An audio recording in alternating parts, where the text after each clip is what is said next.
যারা কখনো কক্সবাজার গিয়েছেন তারা হয়তো খেয়াল করেছেন যে সৈকতের কাছাকাছি স্থানে লাল পতাকা ঝুলানো দণ্ডায়মান কিছু দেখা যায়। এর মানে হলো সমুদ্রে এখন ভাটা চলছে, তাই নামা যাবে না, কারণ তখন সমুদ্রের পানি নেমে যায় আর পানির স্রোত থাকে তীরের বিপরীত দিকে।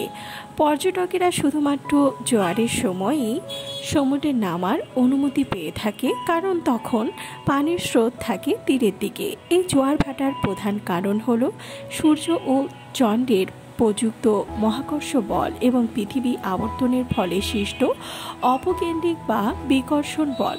পৃথিবীর উপর সূর্য অপেক্ষা চাঁদের আকর্ষণ বল বেশি কাজ করে, কারণ সূর্য অপেক্ষা চাঁদ নিকটে অবস্থিত।